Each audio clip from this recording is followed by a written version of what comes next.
Hey everybody, how's it going? I'm Thomas Hunter, and I'm going to talk to you a little bit about a tool called FL Studio. Of course, FL Studio is software for making audio. So today we're going to go a little bit over the interface. We'll add a few channels, we'll add some instruments, we'll make some simple patterns, use a hardware keyboard controller to control some of the audio, and just sort of do a high-level overview of FL Studio and just really the simplest, the most basic of audio production stuff. I don't think we'll actually create an entire song. I don't think we have enough time. But I think in a future video I will cover the creation of an entire song. So a little bit of background about myself. I'm working on a mobile game called Crossover. I created all the audio for the game. I think there are 6 tracks. Each track's about 3 minutes long.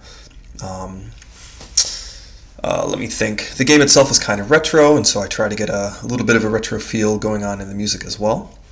The game itself there are certain artistic limitations in the game. For example, each tile in the game is 16 by 16 pixels, and there are only about 20 colors in the game.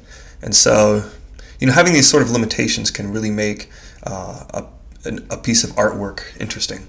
And so, whether the artwork is a game or a painting, or in this case a song, having these limitations will make it interesting. So with the song we're going to create today, we're only going to have really 3 instruments. One will be a drum set, which I suppose technically could be considered multiple instruments. There's like percussion, snares, drums, cymbals, hats, all that stuff. But I'm just gonna, I'll just call it one instrument for now. And we'll also have 2 other instruments, one for doing bass, and then another for doing a lead. And then we'll also pipe it through some effects as well. And so this video is going to come out on my Patreon first. So my Patreon site is patreon.com/tlhunter, and I'm going to be covering a whole bunch of game development items in this Patreon. So this is actually the 3rd video I'm making for Patreon. Definitely check it out. Otherwise, this video will become public on youtube.com. Cool. Alright, so this is what FL Studio looks like. Also, I'll link to all the products that I use in this video later in the post. So this here is FL Studio 12. I actually first got started using 7, and then I moved to 8 and 9. This was years ago. And then only recently did I pick it up again with FL Studio 12 while making this video game music. And so the project that I create here, I'm actually going to, I'll save it and then put it on Patreon as well. And then so at some point you'll be able to open it up in your own local copy of FL Studio. Alright, so I'm going to make this template here. So basically this template, it's really just an empty FL Studio file, an FLP file. One thing I did though is I added these markers in here. So here you can see we have a verse, a pre-verse, a verse. So it's intro, pre-verse, verse, chorus, pre-verse, verse, chorus, bridge, chorus. And so this is like a little template. I use this a bit throughout the soundtrack for Crossover, and it makes it convenient to sort of put a song together and then have everything kind of take the right timing. And so these markers are really just suggestions, and they follow pretty common song formats. So the verse, chorus, bridge, chorus. That's a pretty common pattern. Feel free to use it. Alright, so the first thing we want to do is actually add some instruments. So this thing over here, this is our channel rack. This is where we pick our different instruments, and things that generate sound will appear in this rack. There's also some other things that appear in here as well, such as automation clips, but we're not going to cover that today. So the first thing we want to do is we're going to add a drum set. So we click this plus sign here, and then we get this drop down here of a bunch of things we can add. And so your list might appear differently. Your list will probably look like this view. And so you'll also see different items. And so the thing is, I purchased FL Studio, and then I went through and I started deleting all the instruments which aren't free to use. And so FL Studio actually comes with a bunch of demo products in the hopes that you'll actually purchase them. So I go ahead and delete them just because I don't want to use any demo instruments. Some of those demo instruments will produce static noise randomly while you play, and so I don't want any risk that I'm going to accidentally add and rely on a demo instrument. So the cool thing is that if you do use this track that I create, it should work with your version of software.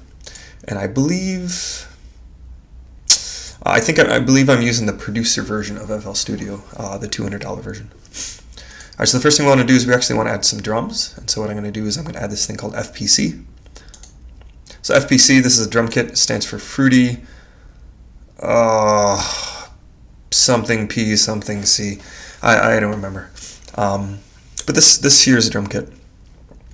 Let's see. So on the left here, we see a bunch of instruments that are provided. So for example, we have side stick, kick drum, all the standard issue instruments. So anytime we're dealing with one of these little windows here, in the upper right corner, they always have a list of presets. So presets are really useful for starting off with a sound, finding something that you like from the presets, and then we can go ahead and modify the sound once we've found something that we like. But in this case, the music I make is really influenced by electronic music, trance music. I find myself listening to that to the most. So what I'm going to do here is grab just a synthetic sounding drum set. So I'm going to go straight to this 808 down here. So the 808 is this really classic, drum set. I forget who makes it. I have an idea who I think makes it, but I don't want to say it and I don't want to be wrong. But the drum set noises from here sound much more simpler, and you've heard them in a million songs, and I'm going to play a few of them. Cool. So yeah, those instruments should definitely sound familiar. And so what I have on my desk here, I actually have a small MIDI keyboard, and so I can use this keyboard to trigger audio in these tools. And so what I'm using is the Akai MPK Mini. I bought it from Amazon for $100. It's pretty neat. It's got 8 drum pads. Actually, I have the page up. Here's what it looks like. So it has these 8 drum pads. So you can see them at the top, they're the squares. And then down at the bottom, we actually see the keys. And so we have 2 octaves worth of keys. And so those black patterns on the white keys, you see that there are 2 repeating patterns of them. We also have 8 knobs at the top, which we can use with FL Studio to, we can link those knobs to different parameters in the application. So it's pretty cool. So as you're playing music, you can turn the knobs to change how the audio sounds on the fly, which makes it really convenient for hunting down the parameters for a sound that you're trying to reproduce. But anyway, so the keyboard that I have, the drum pads don't actually map properly to the squares here, and so I've actually created a preset for it, and I'll include this preset in the file download as well in case you decide to grab the same keyboard. So in here we go to layouts, and then here is the Akai MPK Mini that I've created. So I'm going to click that, and we'll change the mapping between these keys here and then the MIDI notes. So now that I've done that, I should be able to hit the keys on my keyboard. We should hear the audio. Cool. So that wasn't too hard. And of course we can maybe try to come up with a drum beat now. So I'm just going to tap on the keyboard and we'll see how it sounds. Actually, it's probably going to sound horrible for you because you're going to hear both the loud tapping of the keyboard through the microphone as well as the sound that's being produced. But let's give it a shot.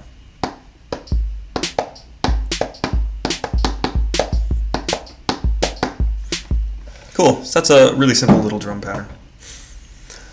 Alright, so that's the first instrument we're going to use is this 808 in FPC. We don't need this default instrument, so I'm just going to delete that. I'm going to click add, and we're going to add 2 more instruments. So the first one we're going to add is a bass. And so there's all these different instruments here, and each one of them sort of has their own pros and cons. The 3X OSC, actually I'm going to switch back to my preferred view. The 3X OSC, what this means, this is a triple oscillator, is essentially how you can read it. And so this right here is a really basic instrument. This one simply generates tones, like waveforms. So what I'm going to do is I'm going to play a C now. Cool. And so this right here, this is generating a simple sine wave. And so, also I apologize for all the sniffles. I currently have a sinus infection. So here we see on the left, we see each one of these rows is one of the oscillators that we can configure. So in this case, the first one is set to sine. The second and third are also set to sine. However, their volume and the volume knobs on the right are disabled. So we hear a simple sine wave. But we can also select like a square wave, and that's it's going to sound like an old Nintendo, sound. So yeah, we have these different sine waves that we can. We have these different waveforms that we can choose from. We can even do static. And so if you wanted, you could actually combine two. So maybe I could use a sine wave and a square wave, and we'll still just hear the sine wave until we go through and we change the mix level of the second oscillator.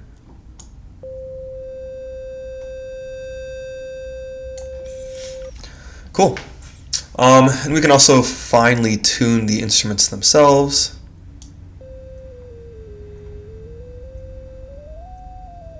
So that right there is changing the frequency slightly of the sine wave, and I can go down here and I can change it for the square wave as well.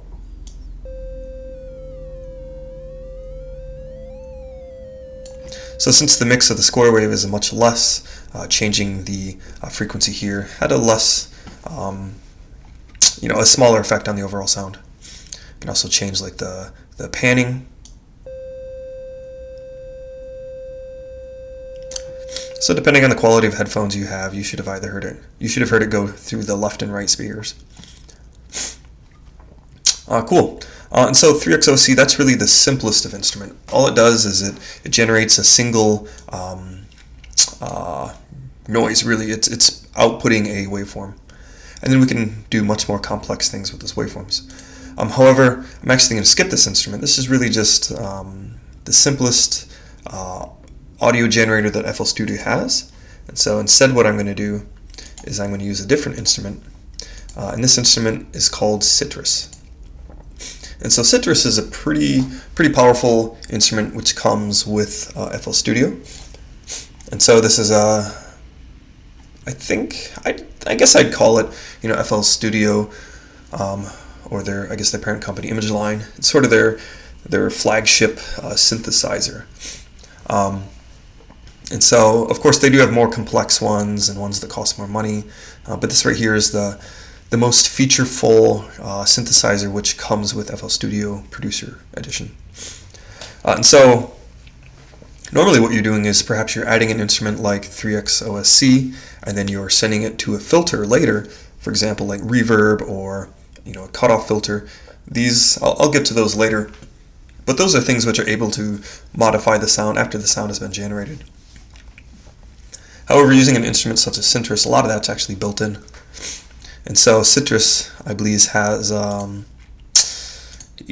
think these are each 6 different waveform generators.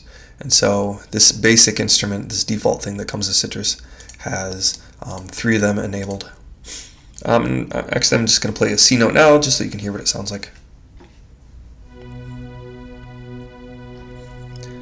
So notice how that sounds a lot different from the really simple oscillator that we used previously. So it feels a lot warmer. It sounds like some sort of string instrument in an orchestra. And so the 3XOSC wave that we looked at was a simple sine wave. However, in this instrument, you can see that it's much more complex. It's got this up and down, pointy, curvy pattern thing going on. And so perhaps that waveform is actually what a waveform produced from a violin or a cello might look like. Since that sounds a bit like a violin or some sort of stringed instrument, that probably means that this waveform here is what the instrument sounds like. Cool. And then again, I had mentioned the presets. So if we click that, boom, here we see a massive list of presets. So there's tons of them here. There's even a few over here that are sort of hidden. And each one of these instruments is sort of separated based on a category. And so we've got arpeggiators and basses and chromatics, drums, orchestral. So we have all sorts of choices that we can sort of choose from. But in this case, we're looking for a bass, and so I'm going to go to bass, and then I'm going to click one of them. Perhaps these synths over here, these bass synths sound pretty generic, at least in name, so let's give them a shot. So that doesn't sound too bad. Let's try another one. Sounds about the same.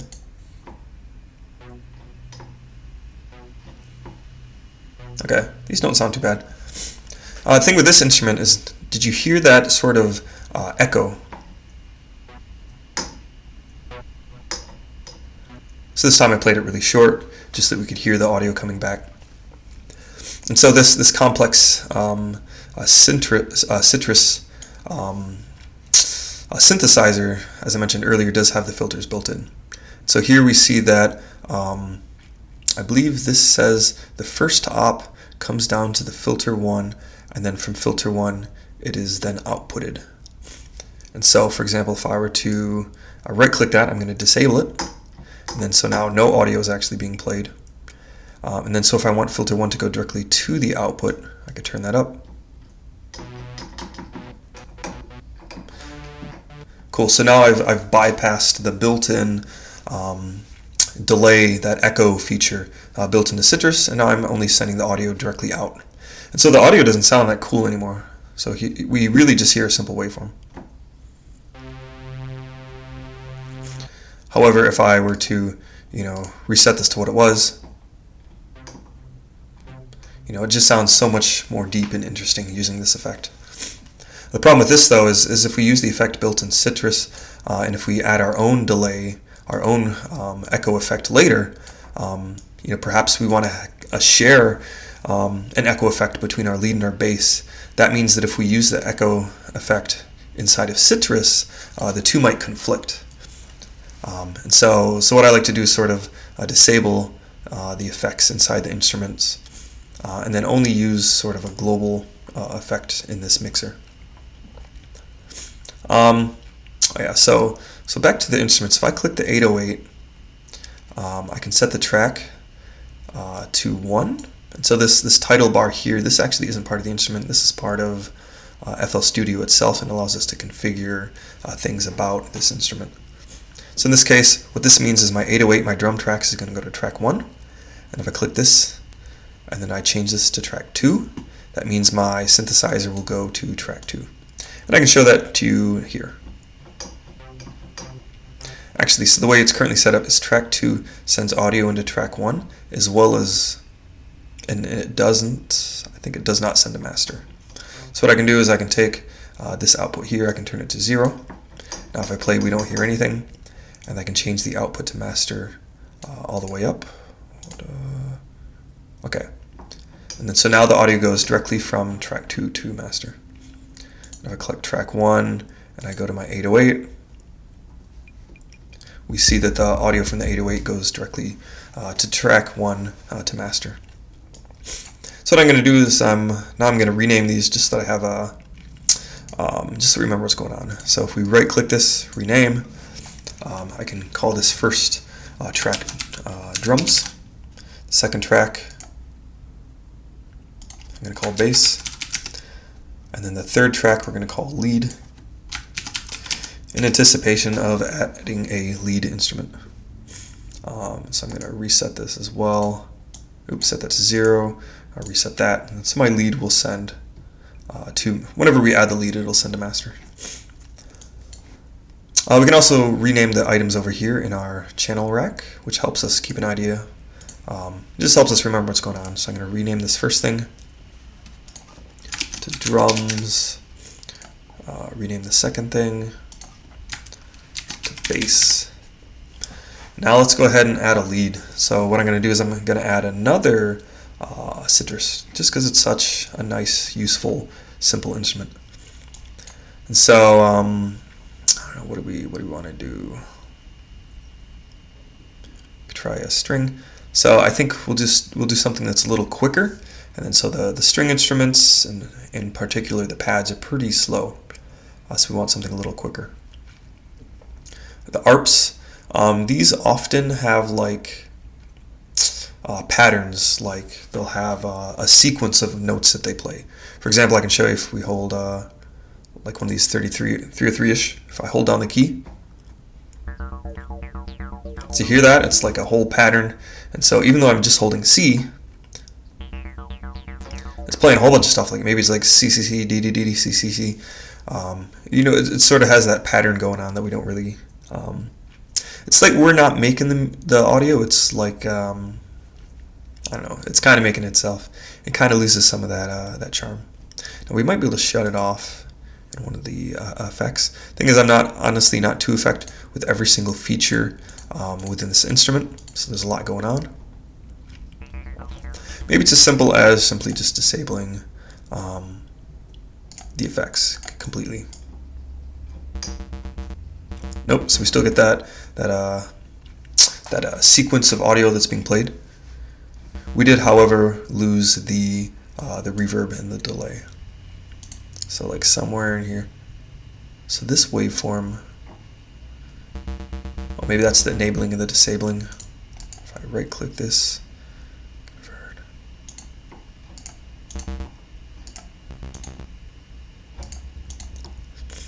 I don't know, somewhere in this instrument it's configured to keep replaying. And I'm honestly not sure how to shut it off, so let's just go ahead and grab a different instrument.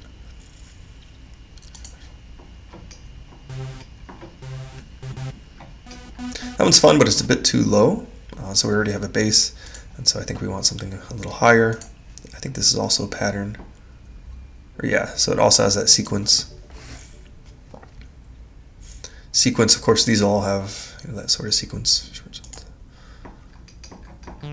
That's not bad.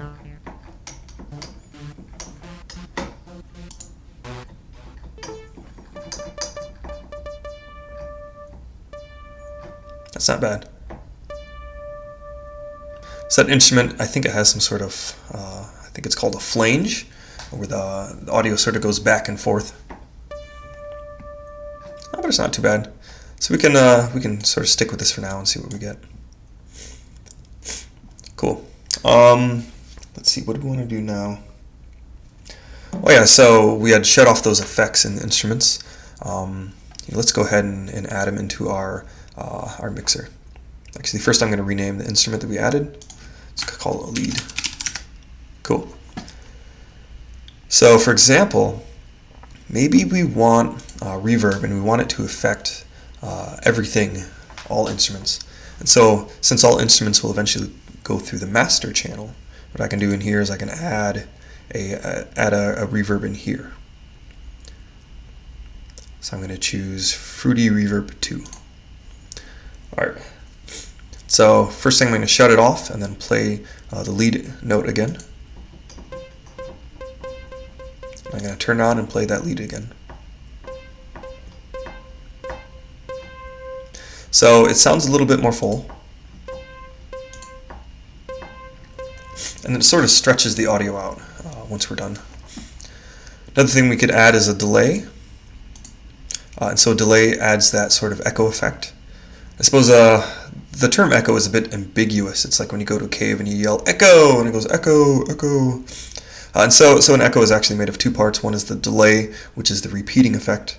And then the other is the reverb, which is the sort of stretched, blurred effect. So if we add a delay, it's going to sound like this. It's way too much delay. And of course there's presets for these, and you can go through and configure everything by hand as well.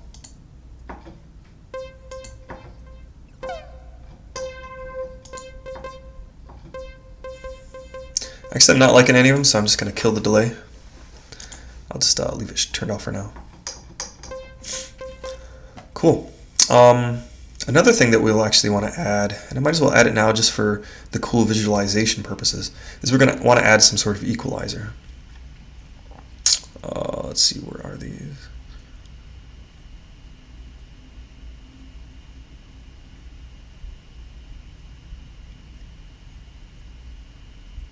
Here we go. Fruity Parametric EQ2 is pretty good. And so this is cool because this will actually show us a visualization of what the audio sounds like. And so with the lead, we should see it perhaps more in the mid or in the upper areas. And so each one of these vertical lines represents the audio frequency where the audio is being played.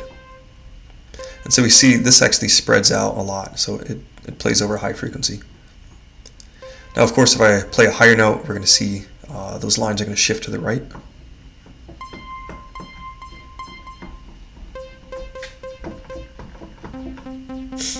And cool. So one of the things we want to do when making music is sort of get the we want to spread audio out throughout a bit of the spectrum. So if every single thing that we're playing, for example, if we had a band and we only played, guitar, perhaps everything would be, right here in the middle. And then it would sound really muddied. You wouldn't be able to differentiate the instruments. That's why it's pretty common to have like a bass guitar, maybe a drums, with a snare, and then a guitar, and then somebody singing. And so if you have these different instruments, it'll spread the audio out more, and your song will sound a bit more full.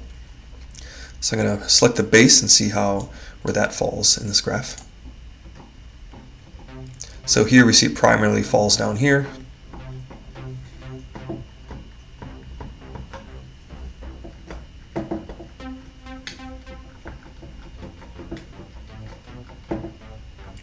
Cool. All right, and then of course let's take a look at the drums.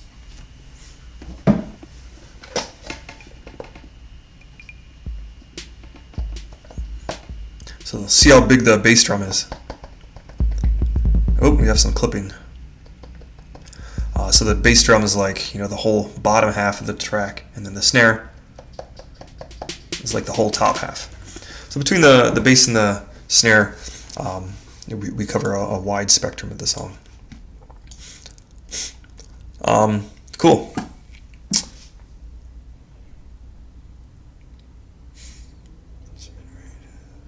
All right, so now, I guess we might as well try to actually add some audio to this, to our song here. And so this view here, this is called the playlist view. And so within the playlist view, we're able to add different patterns. We can also add patterns as well. So this drop down here is one way to add a pattern. You can click plus. It'll ask you some information about the pattern. And so let's make a pattern just for our drums. I'm just going to call it basic drums. And cool. So now we're currently in the basic drums pattern. And so things that I edit will affect this pattern. So over here, this is, let's see. So this right here, this channel rack, one thing we can do is we can click these gray boxes next to one of the instruments, and it will open up the pattern editor. And so now we've got this pattern editor view opened. I'm going to zoom out a little. Cool. And so now in here I can like click items. And I can even hit them on my keyboard. And you can see that they light up. Cool. So one thing you can do in this view here is if you don't have a keyboard, you could simply click and add the items that you want to play. So now I've just created a 4-to-the-floor pattern, and then we can like play this pattern. So by default, we're going to play the playlist, and so if I hit play, it's going to play a playlist, but the playlist has no patterns, and so we don't hear anything. But then I can toggle with this button here, or hit Shift L. Shift L will toggle it as well. And so what that'll do is it'll play the pattern. Notice how the cursor is in the pattern instead of the playlist. Cool. We've created a 4-to-the-floor #1 club hit drum pattern already. But of course, maybe we want something a bit more lively. So one thing that we can do is we can actually record what we play on the keyboard and play it in the playlist. So I'm going to right click and delete what I have. I'm still in the playlist mode. I'm going to hit record. Actually, I wasn't ready. So you hit record, it starts playing the metronome based on the current beat per minute. So the beat per minute is here. the tempo is here, which is measured in beats per minute, and so I currently have it set to 120. 120 is a pretty standard electronic music song, and so I think it'll probably be fine. So what I'm gonna do is now that I'm prepared, I'm gonna hit record and try to play just a little drum pattern. All right, let's see how it goes.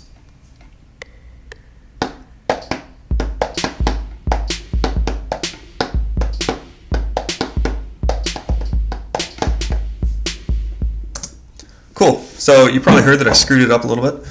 Notice how when we look at this pattern, it's a bit inconsistent, and so the pattern, the timing's really not that good.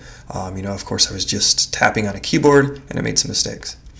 So the first thing I'm going to do is I'm going to disable record, and I'm going to hit play and hear what it sounds like again.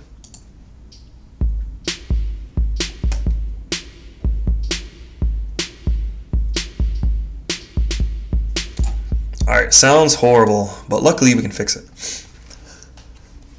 So one thing we can do is we can select all. Oh, sorry, one thing I didn't mention earlier is when you hit the record button using FL Studio on your own computer, it's probably going to prompt you what you want to record.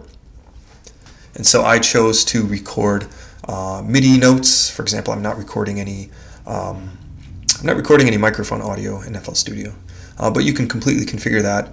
But for the case of this, if you're following along with what we're doing right now, you're going to want to record the MIDI notes. All right, cool. So back down here, what we want to do is basically take these notes and snap them to the right locations. And so we can do that doing something called quantizing.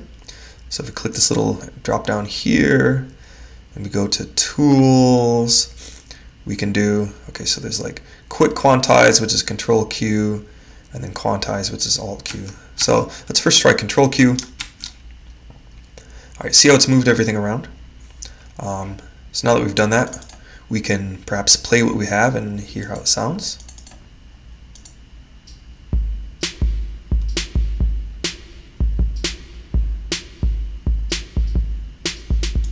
All right, so it didn't work that well. And so actually in this case, I'm just going to undo what we've done. Control Alt Z, and I'm just going to do it by hand. And later I'll resize the notes using the quantize tool. So you can use Control, scroll up and down to zoom in and out. So one thing I'm pretty sure of is that I want the drum to be the first thing. I want the snare to be here. I probably want this to be the middle note. This should probably be the middle note. And then I believe this goes here. So let's see how it sounds. Sounds a little better, I think. Let's try this.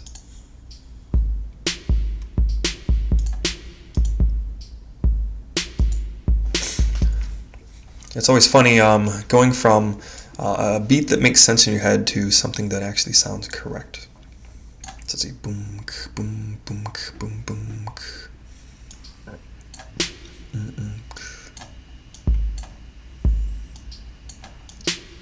think that's more right.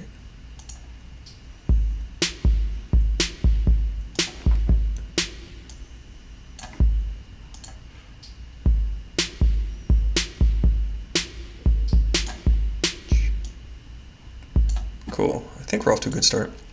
So I'm actually going to select the notes that we have here. I'm going to hit Control Q again to quantize. And I think it's a little bit better. Let's see.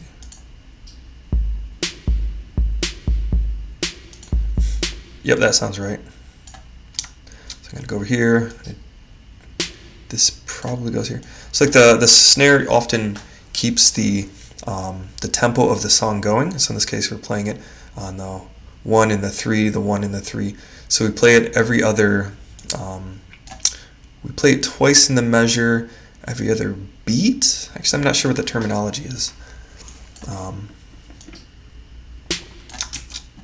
see.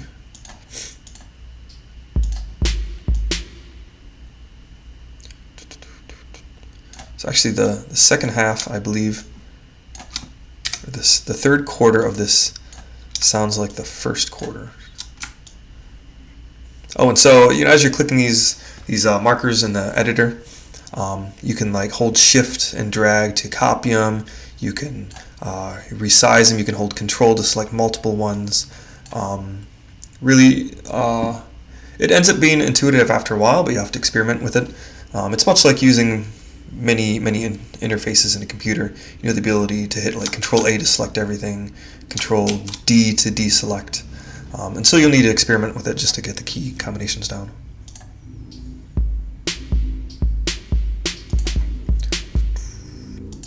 Whoops.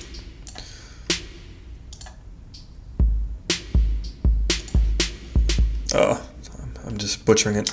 Oh well, actually what I'm going to do is I'm just going to be lazy. I'm going to delete the second half and keep the first half and call it a day. Alright, so now that we have this pattern, and I currently still have that pattern selected, we can go to the playlist editor and we can drag and drop the patterns to add it to the playlist.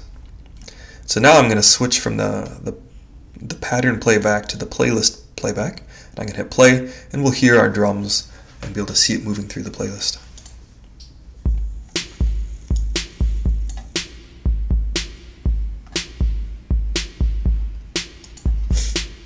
Cool. Alright. So now that that's done, let's add another pattern. And so this pattern will be our bassline.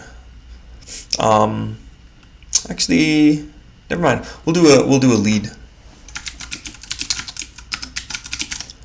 So what I like to do is I'll create a bassline based on what the lead ends up sounding like.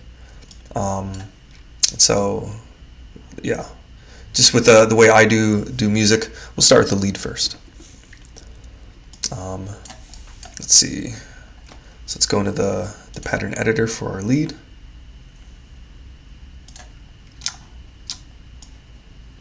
And so when actually it's kind of interesting, how in the drum view, we're able to see, FL Studio is smart enough to show the names of the instruments that are associated with each note.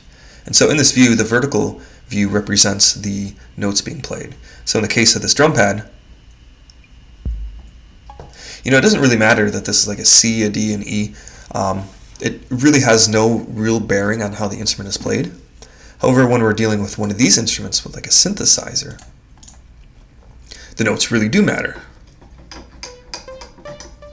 And so the same view, the same pattern editor is useful for both these these drums that aren't really associated with notes, as well as these synthesizers, which definitely are. Alright, so now we're going to try to figure out a little pattern for our lead.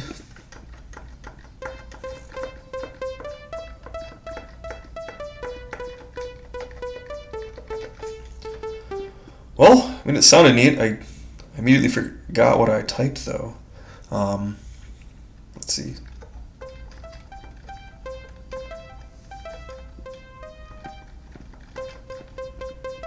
Alright, well, I think I'm just going to tap out something and hit record, and hopefully it doesn't sound too bad. So one thing we can do is, if you're trying to figure out a song on your own, you could actually just hit record for a long time of playback. Once you finally get something that sounds good, you could hit stop and then go back and edit the last, whatever section of it sounded good, and then you could use that within your final piece.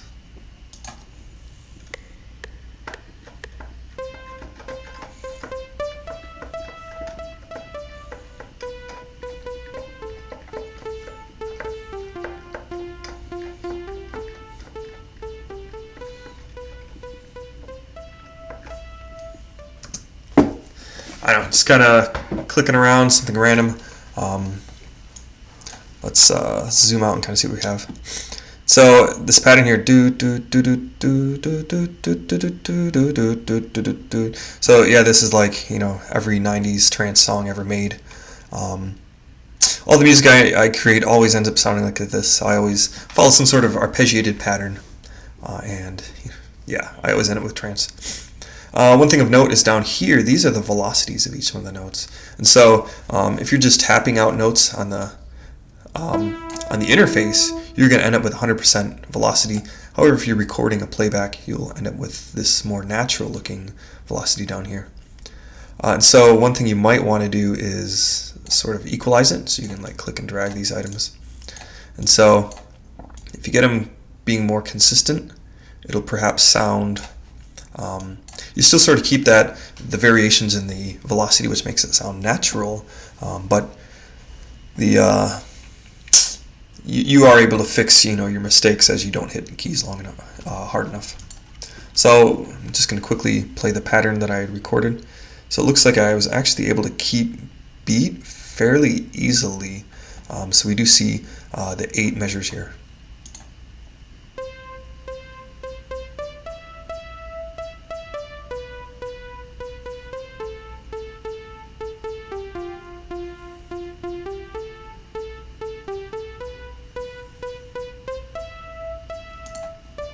Cool. And then actually, figuring out which notes go together and, like is a sound, I don't really know how to put it, but does something sound happy or sad? That's something that sort of comes with time. For example, these 3 notes together, this is it's some sort of C chord, a C major chord, I don't know. You'll be able to see them getting pressed. It's going to be C, E, G, but if I play them together, so that's like pretty happy sounding. But then if I take my middle finger and I move it one place down to that black key, so now it sounds a little bit, I don't know, apprehensive or scared or something. And if I move my finger down one more key, so it's C, D, G, it's like, oh my god, what's going on?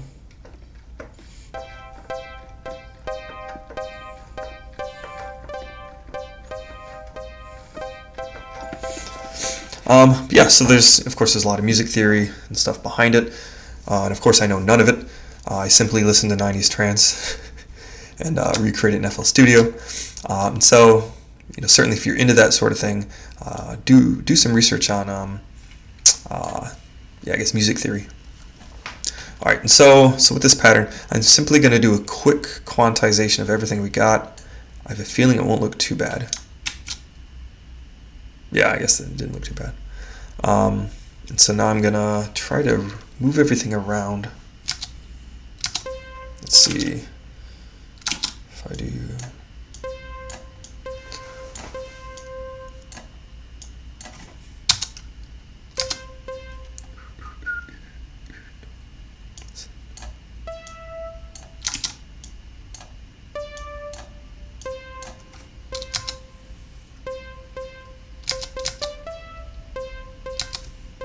I think I want a whole new note in here.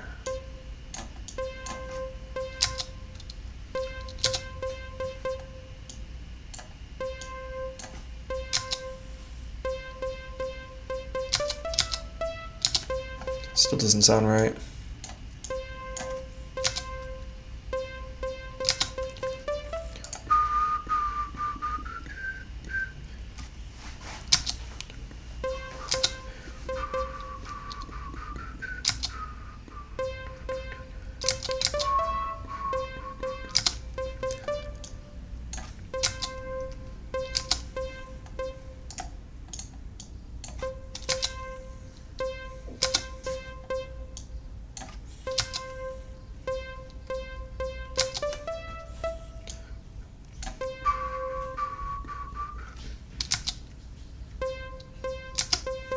What am I missing?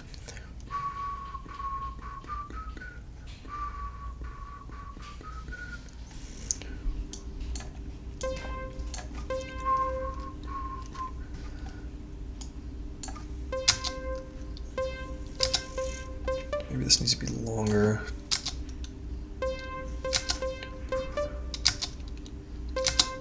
This needs to be closer. Nope, too close.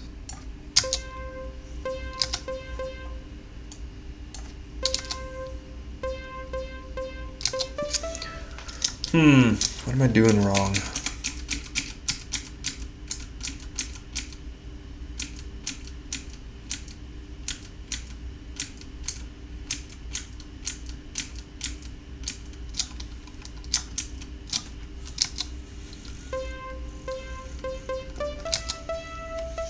see. So one thing you can do is you can control and select multiple notes.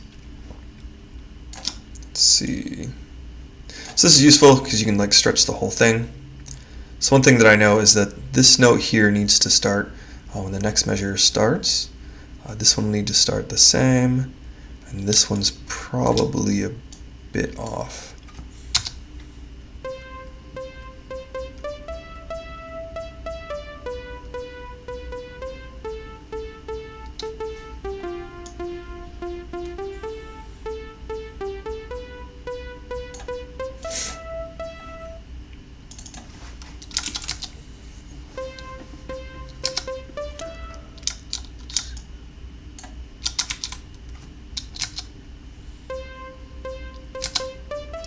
That's closer. I think that's right.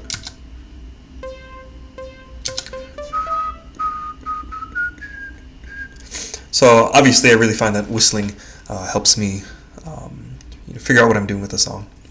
I think I'm starting to think that maybe I'm trying to play something at a different tempo. So I'm just going to increase this.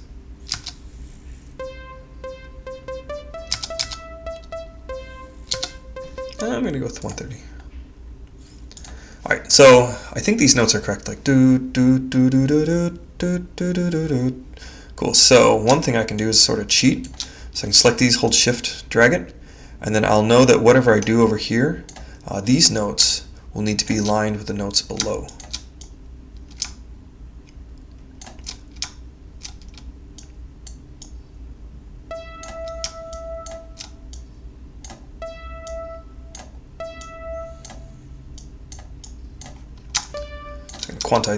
Quantize these, fix the alignment. Cool. So now I'm going to delete them and hit play.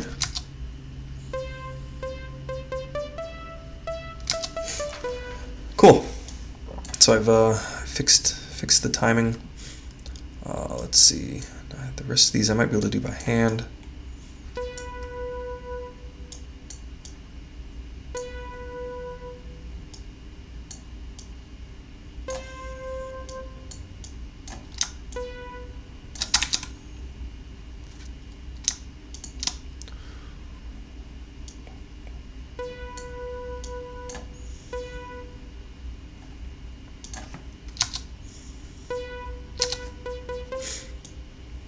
Cool, cool.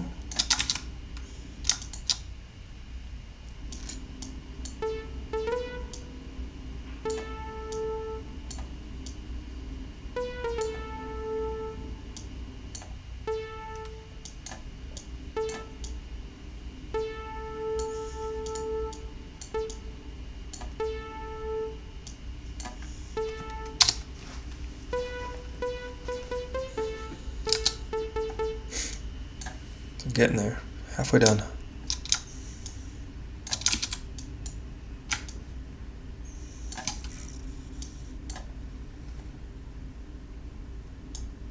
Wow, this one's way off.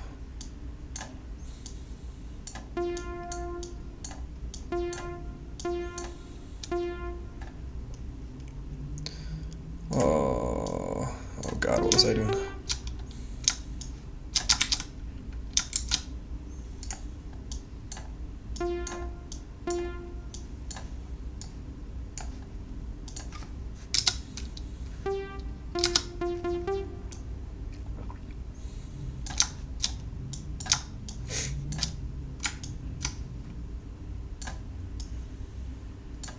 Just going to keep these up here.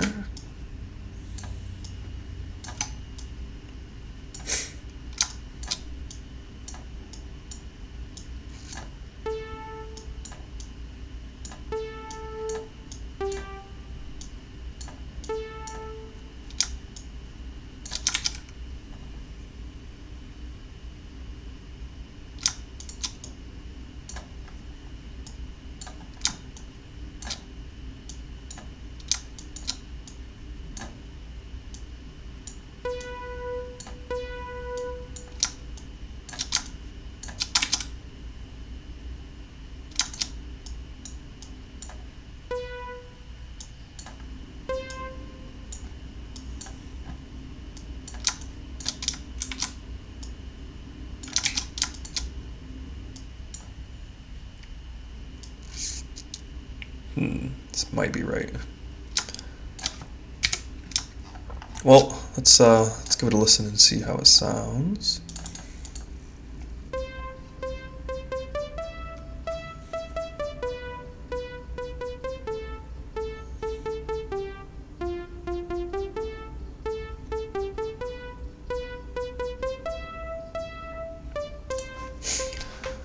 Okay, something's not right.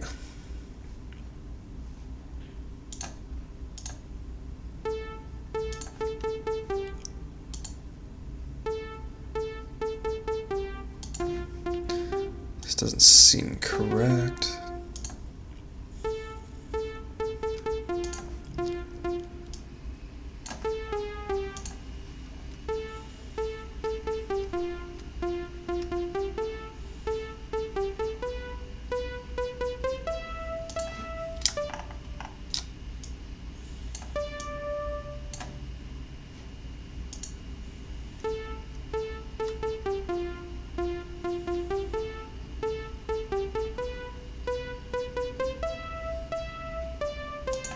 Okay, that's kind of fun. That's not bad. So I'm going to go ahead and add this pattern to our playlist. And so currently what our song is we have these I guess kind of boring repeating drums. They play for the 4 measures, and then we'll go ahead and add the lead to them. So let's just play what we have so far and see what it sounds like.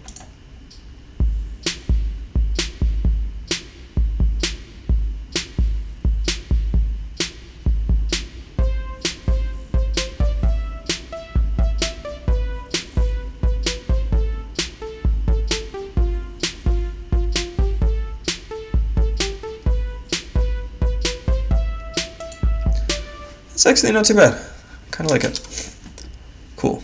So now what I'm going to do is I'm going to open the lead, I'm going to select everything, copy it, and I'm going to create a new pattern. I'm going to call it basic bass. Bass. Cool. And I'm going to go ahead and I'm going to paste. Actually just paste it back in the lead. I'm going to click the bass pattern, and I'm going to paste it. And then so let's hear. So this right here is the complex lead pattern, but applied to our bass instrument. So let's hear what it sounds like.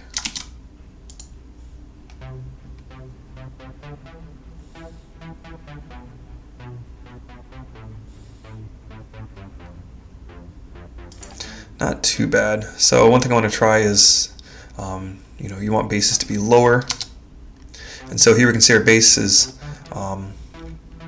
taking up a lot of the mid. So maybe we could go down a little bit lower. So let's try going down 1 octave.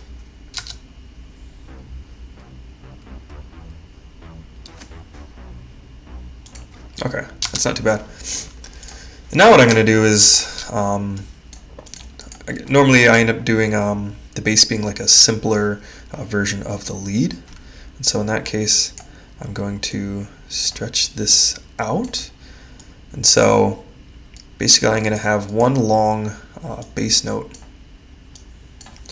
sort of representing, I don't know, maybe you could think of it as like a summary of what the lead's doing. So let's hear what it sounds like so far.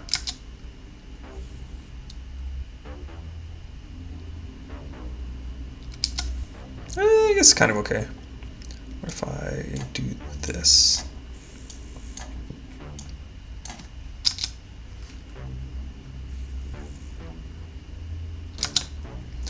Okay, I think that makes sense.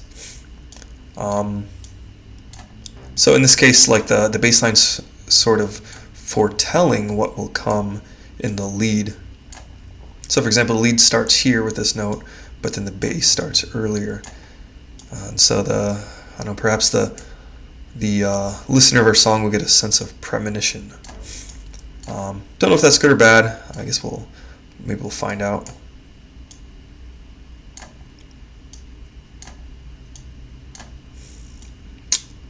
So I'm just going through. I'm sort of deleting these a lot of the notes, simplifying them. So instead of the arpeggiated style of the lead, we're going to have a slower bass line. Alright, let's hear how that sounds.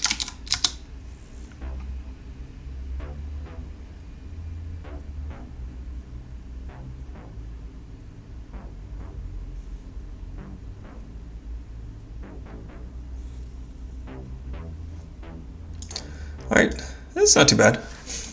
Alright, so now back in our playlist editor, we can go ahead and add our bass as well. So in the playlist editor, the vertical position doesn't actually matter. You can rename the rows if you want. These are just some names I had from something before.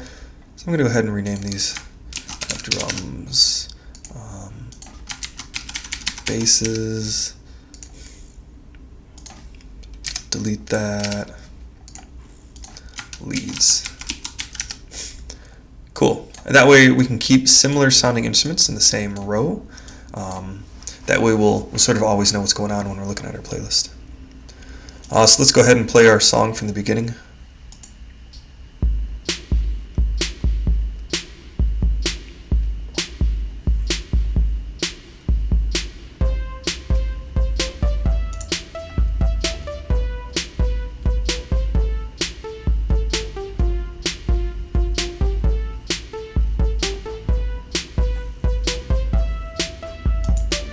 Alright, so we can see in the parametric EQ that we are filling up a lot of the spectrum.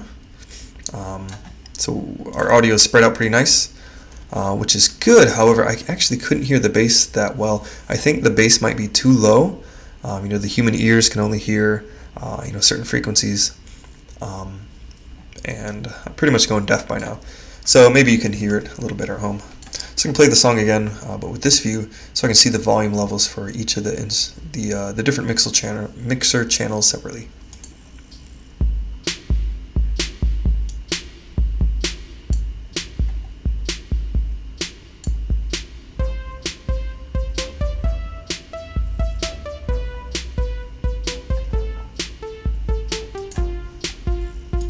Oh, so the lead isn't actually going through the third channel. Whoops. I think that's correct. And then I turned down the drums. So earlier, actually let me reset this and I'll play the song again. Keep an eye on the volume level.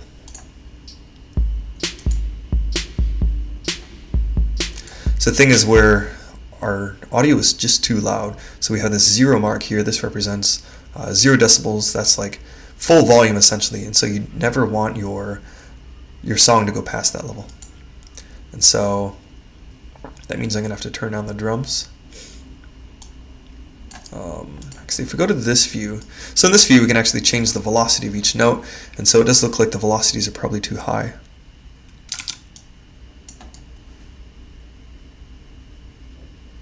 And so that will probably fix it. So let me let's hear how it sounds now. Cool. So we're no longer clipping. That's much better.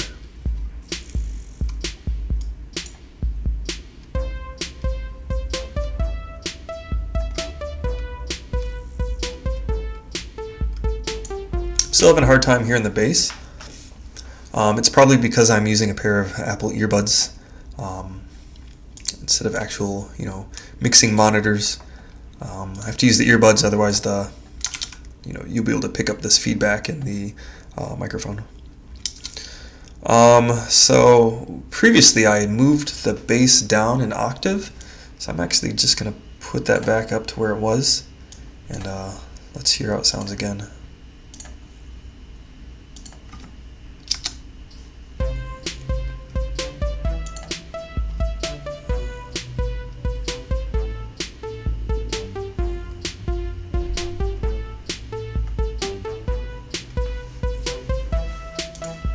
So that sounds a little better to me.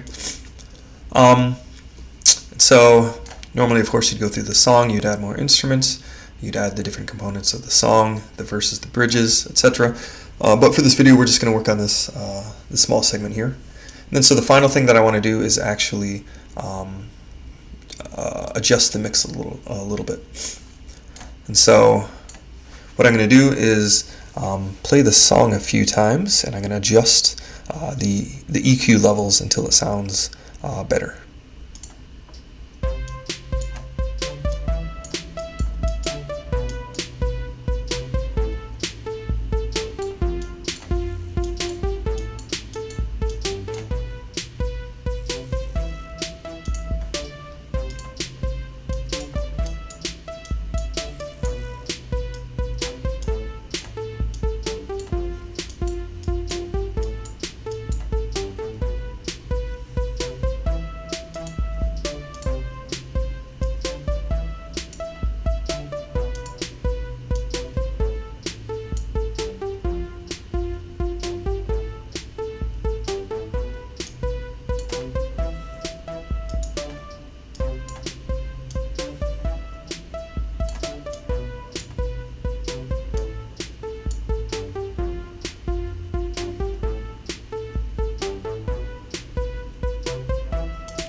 Okay, that doesn't sound too bad.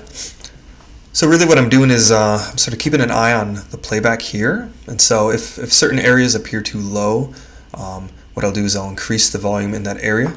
And then if it's too high, of course, you decrease it. And so that's like one way to do the equalizing.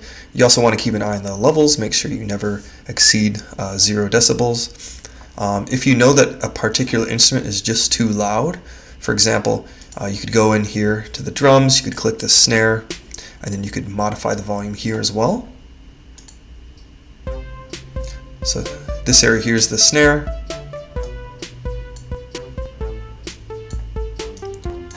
That's doing nothing.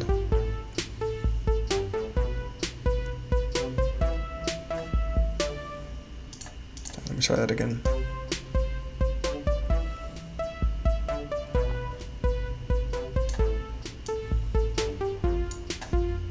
Cool. So this here changes the volume for just the snare. However, changing the EQ for the overall track will change everything within that same range of the snare. So it's a bit of an art of going back and forth between the individual instruments as well as the mixing channel. Changing the volumes in the channel, then changing the EQ settings, and all those. You got to kind of go back and forth as you finish the final mixes of your track. But cool, yeah, I suppose that sort of covers it for now. So what I'm going to do is I'm going to post this video on Patreon. I'll take the files, the FLP file and that mapping for the Akai keyboard, and I'll put them in the post as well. And I'm also going to post to the products that I'm using, that Akai keyboard and FL Studio as well, and I'll put it in a Patreon post. And so it'll be on Patreon first, and then it'll eventually hit YouTube. And so if you're interested in possibly sponsoring me on Patreon or seeing the other stuff that I've created, check out patreon.com/tlhunter. I plan on doing a more in-depth tutorial on the different parts of the FL Studio interface, maybe do a deep dive more on mixing, on picking instruments out, the different sections of a song. I suppose it all depends on demand. And so one thing I'll do is I'll create posts inside of Patreon so that you can actually vote for what you'd like me to do next. Awesome. Thanks for listening.